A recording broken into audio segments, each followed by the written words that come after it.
కమలాకరుడు అనే యువకుడు ఎవరూ లేని అనాథ. ఆ పంచా ఈ పంచా చేరి పెరిగి పెద్దవాడైనాడు. యుక్త వయసు వచ్చి ఏమైనా పనులు చేద్దామంటే అందులో అతనికి అపజయమే ఎదురయ్యేది. అతనికి ప్రాణ స్నేహితుడైన దయాకరుడు ఏ పని చేసినా సఫలీకృతుడయ్యేవాడు. దయాకరుడు చిన్నగా వ్యాపారం మొదలుపెట్టి బాగానే పుంజుకున్నాడు. కానీ కమలాకరుడు అలా రకరకాల వ్యాపారాలు చేసినా అతనికి అదృష్టం కలిసి రాలేదు. నీకీ వ్యాపారం కలిసొచ్చేటట్టుగా లేదు, అందుకని నా అరెకరం పొలం తీసుకుని సాగు చేసుకో. సరే అని ఆ భూమిని దుక్కి దున్ని సాగు ప్రారంభించాడు. దురదృష్టం అతన్ని నీడలా వెంటాడింది కాబోలు. ఆ పంటనంతా వడగళ్ల వాన ముంచేసింది. ఆ దెబ్బతో కమలాకరుడు కుదేలైపోయాడు. ఎన్ని పనులు చేసినా అన్నీ తిప్పి కొట్టేసరికి కమలాకరుడిలో నిరాశ అలుముకుంది. ఓ చెట్టు కింద కూర్చొని చాలా ఏడ్చాడు. తనలో లోపం ఎక్కడుందోనని చాలా ఆలోచించాడు. పుట్టిన వెంటనే కన్నవాళ్ళని మృంగాను. ఏ పని చేసినా శని నన్ను నీడలా వెంటాడుతుంది. ఎంత బాగా పని చేసినా అది బెడిసి కొట్టి చివరికి అందరితో అపవాదులు అవమానాలు తప్పటం లేదు. నాకేం తలరాత రాశావురా దేవుడా. దయాకరుడు పేరులోనే కాదు, నిజంగా దయగలవాడే. స్నేహితునికి అన్ని వేళలా తోడుండి నడిపిస్తున్నాడు.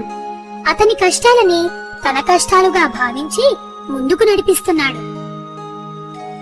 దయాకరుడు చూపుతున్న కరుణ, జాలి, ప్రేమకి కమలాకరుడు కరిగిపోయాడు. ఏ జన్మలో ఏ పుణ్యం చేసుకున్నాను, నీలాంటి ఉత్తమ స్నేహితులు నాకు వరంగా ఇచ్చాడా దేవుడు. అంతంత పెద్ద మాటలొద్దు మిత్రమా, నాకు నువ్వు దేవుడిచ్చిన వరానివే. కమలాకరుడికి తన దురదృష్టం మీద రోత కలిగింది.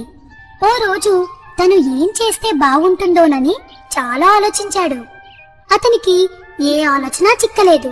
చివరికి తన ప్రాణ స్నేహితుణ్ణి అడగడానికెళ్ళాడు. నేనేం చేస్తే బాగుంటుందంటావు?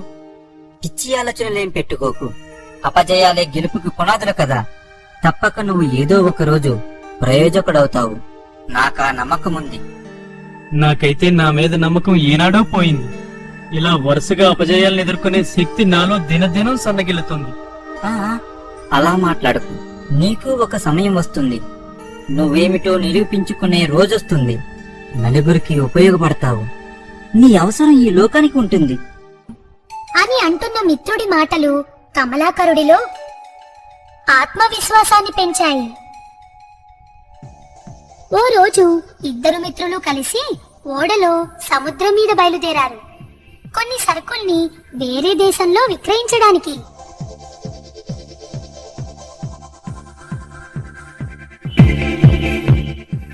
అక్కడ ఆ వస్తువుల్ని విక్రయించి వస్తుండగా సముద్రంలో అలలు ఎగిసిపడి పడవ మునిగిపోయింది.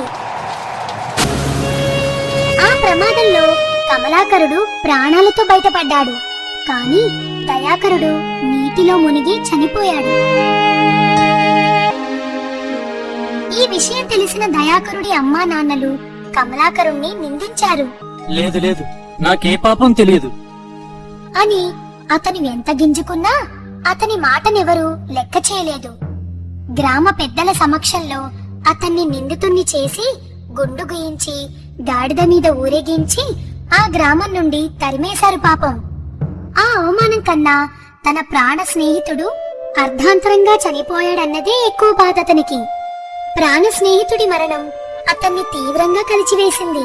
స్నేహితుణ్ణి తలుచుకొని ఏడ్చి ఏడ్చి కన్నీరు మున్నీరయ్యాడు. నా వెన్ను తట్టే ఏకైక నేస్తాన్ని కూడా కోల్పోయాను. నాకు దిక్కు అనుకున్నవాడు కూడా నన్ను వదిలి ఒంటరివాణ్ణి చేశాడు. వాడే వెళ్లిపోయాక నేనింకా బ్రతకడంలో అర్థమే లేదు అనుకుని కీకారణ్యంలోకి ప్రవేశిస్తాడు. నన్ను ఏపులో సింహమో చంపి భక్షించని, కనీసం పోయే ముందైనా నోరు లేని ఆ జీవాలకి ఆహారాన్ని అవుతాను అనుకుంటూ డీలాగా అడవిలో నడక సాగించాడు. అలా చాలా దూరం వరకు వెళ్ళాడు. కానీ అతనికి ఏ పులి, సింహం కనిపించడం లేదు.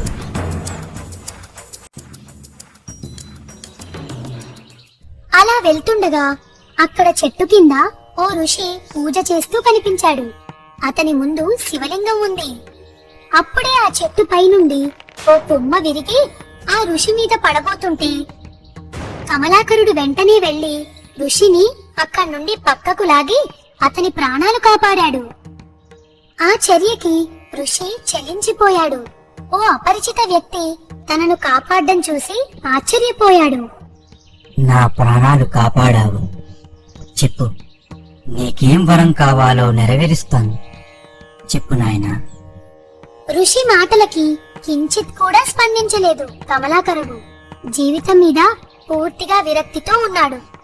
నేను చనిపోవాలనుకుంటున్నాను. ఆ చచ్చే వరాన్నివ్వండి చాలు. బలవంతంగా చావకూడదు నాయనా, అది మహాపాపం. నా మిత్రుడు లేని ఈ లోకంలో నేను ఒంటరిగా బ్రతకలేను. నన్ను మన్నించండి. వెర్రివాడ, ప్రతి సమస్యకి చావే పరిష్కారం కాదు. నేను నీ మిత్రుణ్ణి ఓ చెట్టు రూపంలో ఇస్తాను, స్వీకరించు అంటూ ఓ మామిడి టెంకని కమలాకరుడి చేతిలో పెడుతూ ఇలా అన్నాడు. ఈ మామిడి టెంకని ఎక్కడైనా నాటు. చనిపోయిన నీ స్నేహితుడు చెట్టుగా మొలకెత్తుతాడు. అయితే ఇది మొలకెత్తేదాకా దీనికి బావినీళ్ళే పోయాలి. ఇది చెట్టై నిత్యం కాయలతో నిగనిగలాడుతూ ఉంటుంది. ఆ పళ్ళు తిన్నవారికి సంపూర్ణ ఆరోగ్యం చేకూరుతుంది. పిల్లలు లేని వారికి పిల్లలు కలిగేలా చేస్తుంది. నయం కాని రోగాలు సైతం నయమవుతాయి. ఆ మాటలు విన్న కమలాకరుడిలో జీవితం మీద ఆశములకెత్తింది. పైగా తన స్నేహితుడు చెట్టులా పుడుతున్నాడని తెలిసి ఋషి ఇచ్చిన ఆ మామిడి టెంకని తీసుకున్నాడు. ఇంకో మాట నాయనా, ఈ మామిడి చెట్టు ఫలాలతో నువ్వు వైద్యం చేస్తూ ఎంతో ధనవంతుడివవుతావు. మంచి హస్తవాసి గల వైద్యుడిగా కీర్తింపబడతావు. ధనం బాగా ఉందని ఈ వైద్య వృత్తిని మానుకుంటే నువ్వు అనారోగ్యం పాలవుతావు. జీవితమంతా నువ్వు వైద్యం చేస్తూనే ఉండాలి. తదాస్తు. కమలాకరుడు పర్ణశాల ఏర్పాటు చేసుకొని దాని పెరట్లో ఆ మామిడి టెంకని నాటాడు. నిత్యం బావి నీళ్లు పోశాడు. చెట్టు మొలకెత్తింది. కొద్ది రోజుల్లోనే పెరిగి పెద్దదయింది. కాయలు పళ్ళు బాగా కాసాయి. ఆ చెట్టులో తన స్నేహితుణ్ణి చూసుకుంటూ వైద్యం ప్రారంభించాడు. ఎందరికో వైద్యం చేస్తూ మంచి వైద్యుడిగా పేరు ప్రఖ్యాతులు గడించాడు. పిల్లలు కలగని దంపతులకి ఒక ఫలమిస్తే వారి కడుపు పండేది.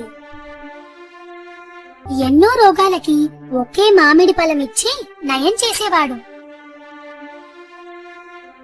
అనతి కాలంలోనే పెద్ద ధనవంతుడయ్యాడు.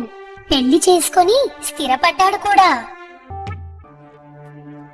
నేనంత అదృష్టవంతుణ్ణని, నేను ఈ స్థాయికి ఎదుగుతానని అస్సలు అనుకోలేదు సుమతి.